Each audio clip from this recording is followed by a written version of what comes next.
The most expensive policy miscalculation in American industrial history wasn't designed by enemies or foreign competitors. It was designed by American politicians who thought they could protect steel by destroying everyone who uses it.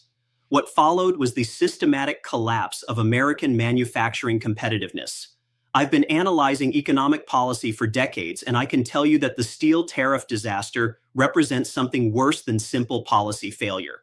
It represents the triumph of political theater over economic reality, and the consequences are still rippling through American manufacturing communities in ways that most people don't understand and most politicians refuse to acknowledge. The official story, as it was sold to the American people, sounded perfectly reasonable.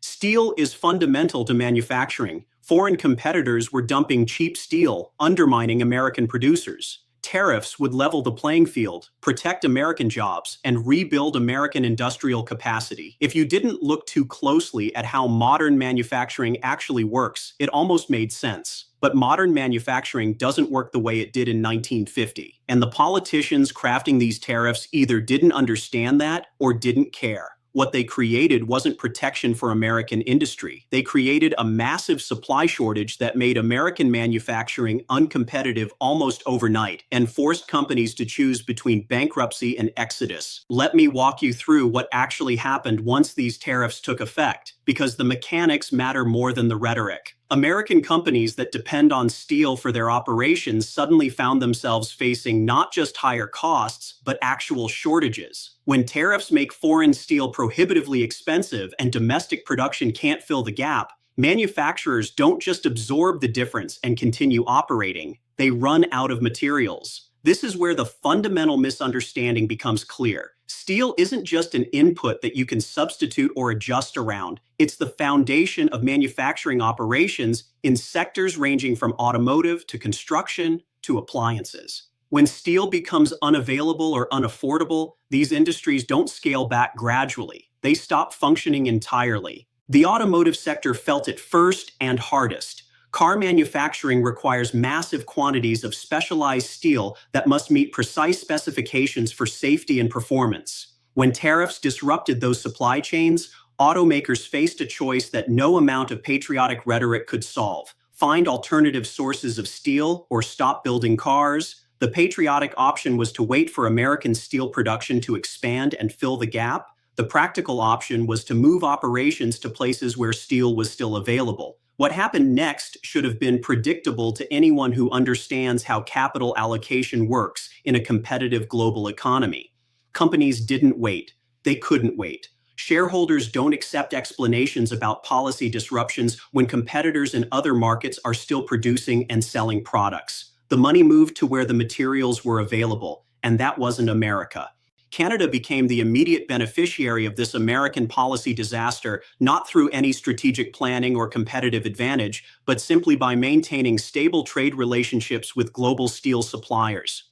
When American manufacturers discovered they could get reliable steel supplies by operating north of the border, the decision became inevitable, not because they preferred Canada, but because Canada offered what America had made unavailable: predictable access to essential materials. The construction industry followed the same pattern. American builders and contractors who had relied on steady steel supplies for decades suddenly found themselves bidding for projects with unknown material costs and uncertain delivery schedules. In construction, uncertainty is bankruptcy. Projects that looked profitable on paper became financial disasters when steel costs spiked or supplies simply disappeared. Meanwhile, Canadian construction companies operating with stable steel access could bid competitively and deliver on schedule. American contractors found themselves losing projects not just to Canadian competitors, but to American developers who decided it was easier to build in Canada than deal with American steel supply chaos. The appliance and machinery sectors experienced similar disruptions, but their response was even more dramatic. These industries require long-term planning and predictable input costs to maintain profitability. When steel tariffs made both planning and predictability impossible, manufacturers didn't just relocate individual projects, they relocated entire operations. What makes this crisis particularly tragic is how avoidable it was. The fundamental problem wasn't that America lacked the capacity to produce steel. The problem was that the tariff policy created artificial scarcity in an integrated global economy without any realistic plan for filling the supply gap during the transition period. If policymakers had understood how supply chains actually work, they would have known that you can't simply cut off foreign suppliers and expect domestic production to instantly expand to meet demand. Steel production requires massive capital investment, specialized equipment, and years of planning. You can't conjure it into existence with tariffs and wishful thinking. The human cost of this policy disaster has been enormous, but it's been largely invisible to policymakers because it's distributed across thousands of smaller communities that depended on manufacturing employment.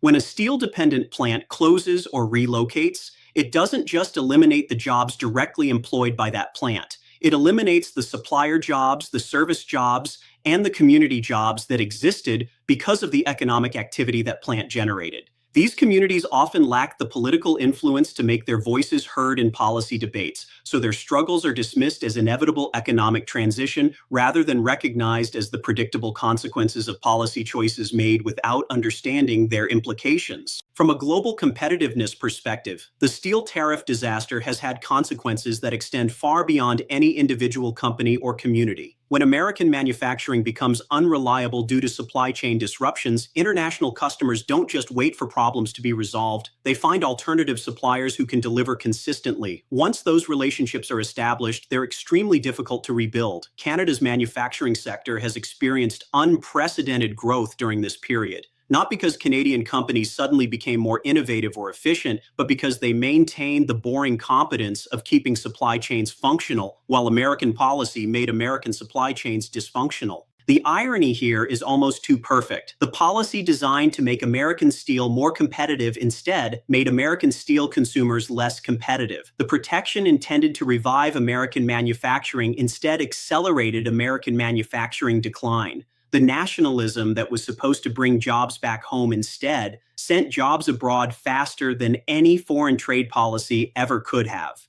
What's especially maddening about this situation is that the warning signs were obvious to anyone who bothered to look. Economists across the political spectrum warned about supply chain disruptions. Industry associations explained how integrated steel markets actually function. Trade analysts predicted exactly the shortages and relocations that eventually occurred.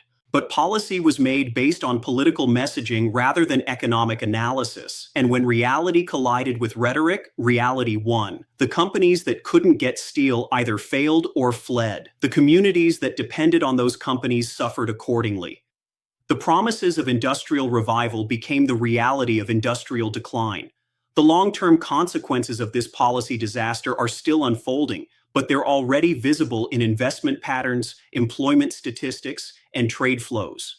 American manufacturing capacity has contracted significantly in steel-dependent sectors, not because of foreign competition, but because of domestic policy choices that made operation in America more difficult than operation elsewhere.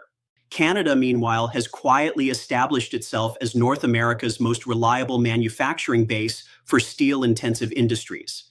This wasn't part of any grand strategy or competitive plan. It was simply the result of maintaining functional trade relationships while America chose dysfunction. The broader lesson here extends far beyond steel policy into questions about how democracies make complex economic decisions in a global economy. When policy is driven by political theater rather than economic reality, the costs are usually borne by people who have no voice in the decision-making process, but must live with its consequences. For American workers in manufacturing communities, this represents a fundamental betrayal of the promises made to justify these policies. They were told that protection would bring security and prosperity. Instead, they got instability and decline. They were told that putting America first would strengthen American industry. Instead, it weakened American industry so severely that foreign alternatives became more attractive to American companies. As I reflect on the steel tariff disaster and its consequences, what strikes me most is how unnecessary the entire crisis was. There were policy approaches that could have supported American steel production without destroying American steel consumption. There were gradual transition strategies that could have built domestic capacity without creating supply shortages. There were international cooperation frameworks that could have addressed unfair trade practices without triggering retaliatory chaos.